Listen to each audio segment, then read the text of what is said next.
I'm building an ROV, underwater drone. This is my design, and it's coming along pretty good.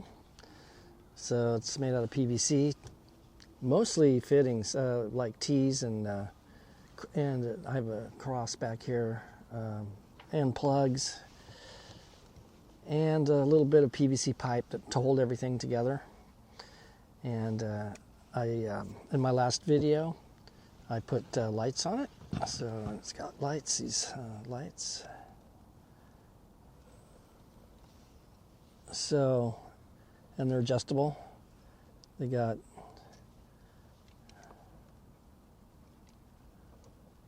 three different levels of brightness. And so it looks like they're going to work out pretty good. And they're adjustable. I can adjust them inward or outward or straight forward. And that's to, I think mainly that'll help with trying to eliminate seeing all the little particles in the water. So we'll see how that works out. And I have two motors here with props on them. And so these two motors here, the one in the middle, the first one in the front, that's for making it submerge because it's buoyant. There has to be a little bit of positive buoyancy so it can float up on its own in case I lose power. And but the middle one will make it submerge and also can bring it back up faster. And then the one in the back, mainly, it's to make it pitch down so I can see the seabed better, or pitch up, and then you can see the surface. And then I'll have two more motors just like this, which I have them already. I just don't have them in here because I don't have them hooked in. They'll fall out. So there's two more motors just like this back here, and that'll make it go forward, backwards. And I can make one prop spin forward and one prop spin backwards, so it'll turn on a dime, or I can do sweeping turns. So I'll have pretty much full control of movement that I need. And so I still got some work to get this done, but right now this unit here, my ROV, is going to have two cameras. So I need a camera that I can see live, so when I'm driving it I can control it. And so it needs to be an underwater camera. And so I have this camera here, and it has a screen in it. And I'm also going to attach my GoPro on here so I can get good quality 4K video. This live camera does not do 4K. It doesn't even do 1080p. It's actually old television technology. And the reason for that is that this was a cheap alternative to... It's hard to find like a 4K underwater camera with a long cable. I've tried using little cameras with USB cables, and you can only go a short distance on a USB cable. So they do make underwater cameras that are 4K with long cables, so you can get them. And eventually I'll probably get one for this. But for right now, because I don't want to spend a lot of money if this thing don't work out, and I think it's going to work out great. But so I'm going to use this fishing camera, so it's relatively inexpensive. And it's called E-Yo-Yo, which, yeah, go figure. I don't know where they come up with these names, but I guess they had to call it something. And so what it is inside this case, it has a monitor. So it's a color monitor. And it's like old TV technology, basically, or closed circuit TV. So it's color though, and it actually looks pretty good. So it's actually a little bit better quality than old color TV technology. A little bit better resolution. There's more lines. And here's the camera. And they make the camera kind of look like a fish. Some of these are even painted like fishes. And then this little piece of wire here I got to remove. I think it's for like putting bait on here, because these cameras are for fishing.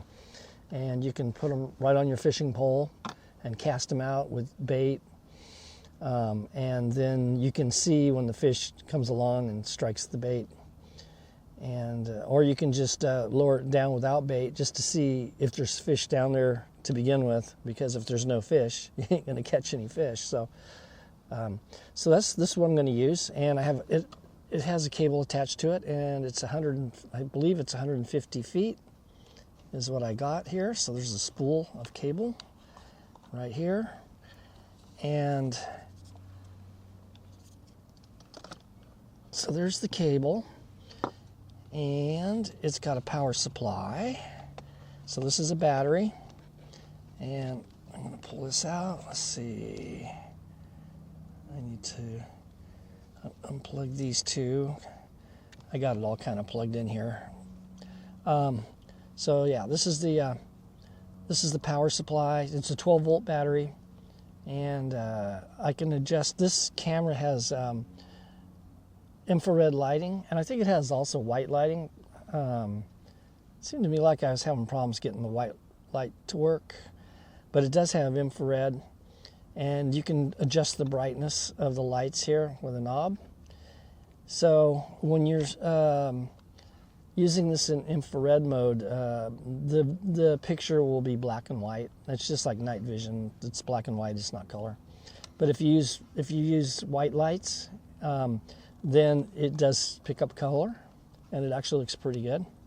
So what I'm going to do here is I'm going to convert this box. So I'm taking all this stuff out. Has another little charger here to charge up the battery. I love these power supplies that are like this. This really makes a lot of sense instead of those big square ones. When you go to plug them into a power strip, they cover up a couple of more plugs, so you can't plug more stuff in. With this type, you can, every plug on a power strip, if you have all of these and you got a bunch of them, you can plug it into a power strip. Power strips can be dangerous if you're using stuff that draws a lot of current. Like, for instance, you don't want to have a power strip running a little space heater, which is like, maybe 15 or 1800 watts. You don't want to run a hair dryer at the same time. You don't want to hook a microwave oven to it, because that can cause a fire. So, but when you're using a lot of electronic stuff, uses very little energy, then you can put a lot of these on a power strip and safely. But they should make all of these adapters. They should make them like this instead of those big square ones, that plug in this way, or these plug in sideways. So these make a lot of sense, and I love these things. And they're real lightweight. There's no big transformer inside. It's all solid state. And so I got little odds and ends. I got little hooks and things for different stuff, for attaching this to a fishing line or a different line. So what I'm going to do with this box is I need a way to control this. And I've come up with how I'm going to do that. So what I'm going to do, let me close this up here for a minute, is I have DC, direct current, speed controllers. I can control the speed of these motors separately. That's on the ROV. And I can control whether the direction they spin, so forward or reverse. And so that's what you need. And so between the forward and reverse and the speed, I can pretty much move this any way I want underwater. So how I'm going to do this is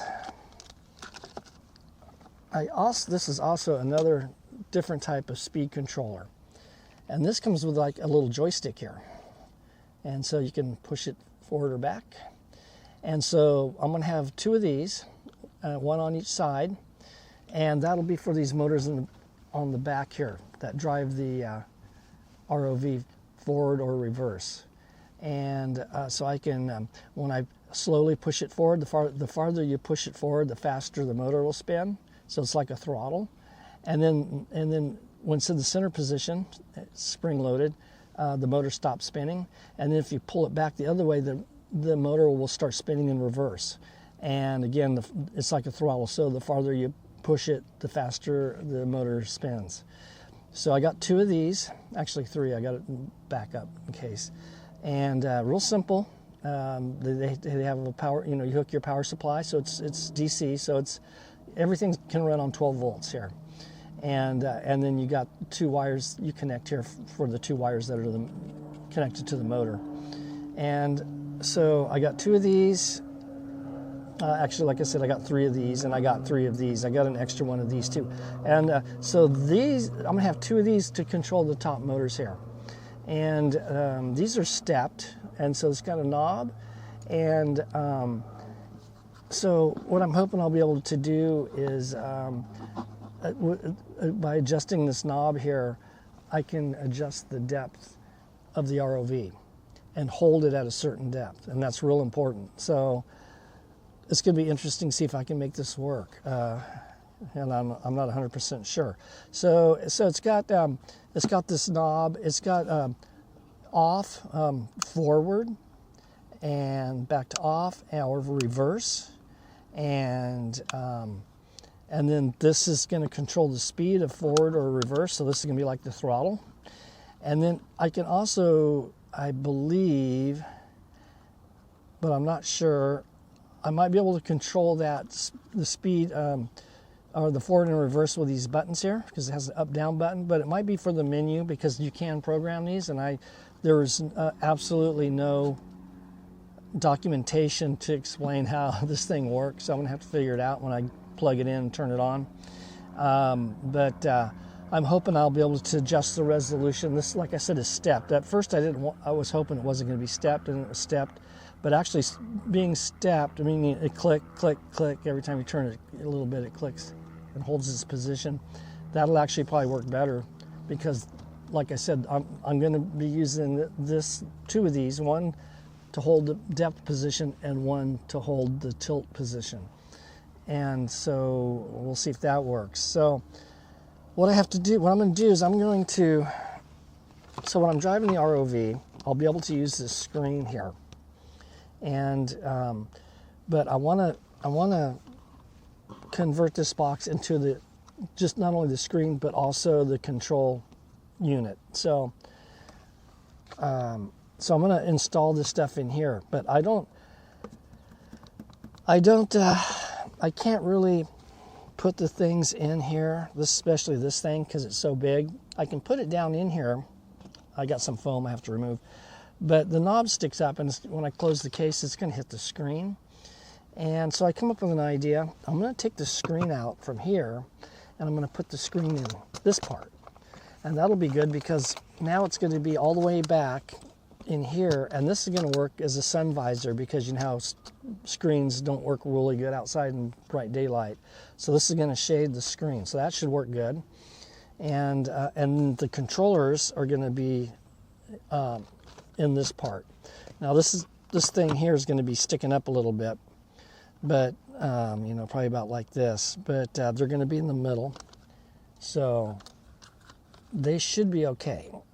Now another thing that's cool about this unit,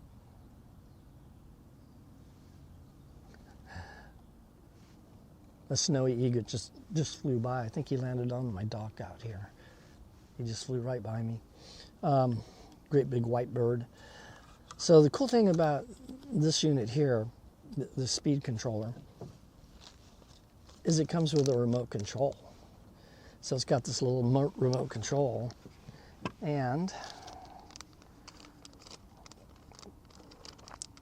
pull it out of the bag.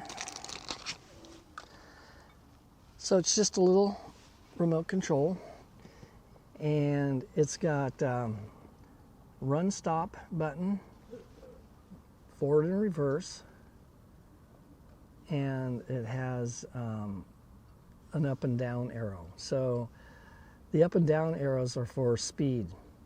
So I'll be able to put the unit into forward or reverse for each motor. That this will control one motor on top. And so there'll be two of these. So one for the center motor and one for the back motor. So the submerged motor and the tilt motor. But so I'll be able to make adjustments with this knob if I want, or I can use this instead. So what I'm going to have is, I'm going to lay this out with, these two things will be in the center, and the joysticks are going to be on the outer edge here. So when I hold this, I'll be holding it like this when I'm driving the ROV. The joysticks will be on the outer edges here. So with my thumbs, I can push them forward or reverse and control that part there. The little remote control I'm going to put probably down right on the edge again, right below the joystick, so I can also control with my thumbs the top motors. And I'll also be able to adjust the top motors with the knobs if I want to. So that should turn out pretty cool. So right now, what I'm going to do is I'm going to try to remove this screen here, which I should be able to very easily. And I'm going to try to install it here. And that might be a little bit more of a challenge. Let's see if I can pull all of this out in one pull. I think I can. Yeah, it looks like it's going to come out, hopefully, unless it's all glued in, which it might be. Yeah, it's glued in, but I can pull the glue loose. Yeah, and I'm going to pull all of this foam out.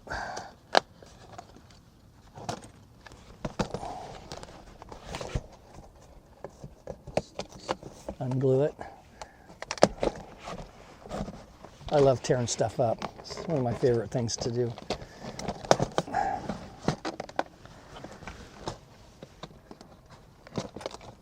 I learned that as a kid. Okay, so I just pulled this out. So this was just little compartments to hold all this other stuff. I don't need this. Get it out of the way. Now I'm going to try to save. There's foam around here too, I believe. And I'm hoping I can make this go. If worst comes to worst, I can just use Velcro to hold this in, which would probably be a good thing. Now I have a better monitor. It's real high quality, and it's brighter than this, but it's smaller. And I may try to use that, but I'm not sure yet. So this monitor actually in camera works pretty good. Good enough for what I need to do. And this also has a recorder in it, video recorder. And so I can record with the fishing camera. So I can be recording with the fishing camera and the GoPro at the same time. But like I said, the fishing camera is not going to be 4K or even 1080p. It's going to be a little less quality than 1080p. One of the things I don't like about this recorder is it records for 30 seconds and then starts a new file, and records for 30 seconds and starts a new file. So you got a bunch of files when you look. Like if you take the SD card out and put it in your computer, you're dealing with a whole bunch of files. And to me, I don't understand why they did that. To me, it's insanity. It should have been at least one, a couple big files. So I guess that makes it kind of easy to pinpoint different segments that you're looking for. But yeah, whatever. So that's the only thing I don't like. But I think I can upgrade the firmware. I'm pretty sure using an SD card. So I can download an upgrade to the firmware, which they may have changed that since, because I've had this for a couple of years now. I was planning this project for a couple of years and just been doing other things and haven't gotten to it. Just now starting to get to it. So now I'm just going to try to pry this screen out of here without damaging anything. There's the screen. So that worked out good. So I just set this down here for a minute. Okay, so now I got the screen on this side of the box and the deeper side. So this will shade the screen. Should work good. And I got my top motor controllers in the center here. So they're going to go here, and the little remote controls for the top two motors. One's going to go on this side in the corner. The other one's going to go on the other side in the corner, so I can operate them with my thumbs very easily. And then the joystick is going to go right above the remote controls. So that's going to work really good. So that's going to make it real easy to control, very ergonomical, easy to hold. And so now I'm going to use a 150-foot Ethernet cable to run the drone. So there's going to be a 150-foot Ethernet cable going from here to the drone. I got some female Ethernet connectors, so I just need one so far. So I'm gonna have to drill a hole or something, or figure out how I'm gonna connect the cable. So one end of the 150-foot cable is gonna have a male plug that's gonna plug into a female plug here. So I can disconnect this from the system to store it. The cable is going to be going on a spool, so I have to come up with a spool, probably with a little crank on it so I can roll it up. And what I'm going to have is that spool is going to have a frame that's going to hold it, and I think that's going to be kind of like a dock. So because the cable's I'm going to have the cable permanently attached for now to the drone. I'm not going to have a connector here. I bought some underwater connectors, and they were huge. They were just too damn big, and I didn't want to use those. So right now I'm just going to wire this directly in and solder the wires together. So there's going to be 8 wires. Each motor has 2 wires, so 4 motors means I'm going to have 8 wires. The Ethernet cable has 8 wires in it, so that should work out. So I'm going to solder the wires together, put some stuff that's like shoe goo, or it's called household goop. I've seen it called different things, but it's this. It's kind of like model glue, but thicker, and it'll glue anything, and it will last forever. Eventually, I might come up with some kind of waterproof plug, so I can detach the cable from here, because it'd be nice to be able to detach. I don't have 150 foot of cable always attached to this thing.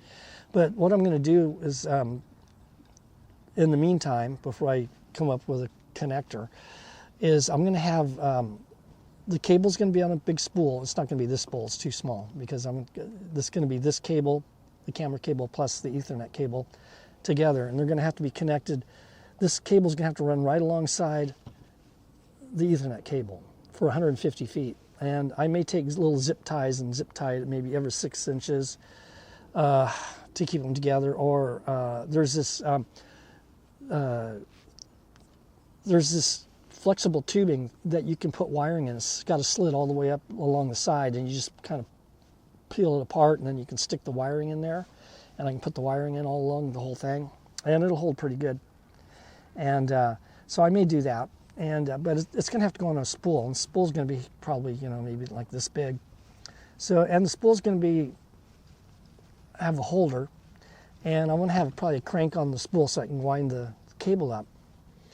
And so what I'll probably do is just make like a little dock that this thing the spool will have its own little holder, and then when I store it, because the cable's going to be permanently attached to this, it'll just go into that little dock. So the spool will be like right behind here when I store this, and that'll be handy. So that's the plan there.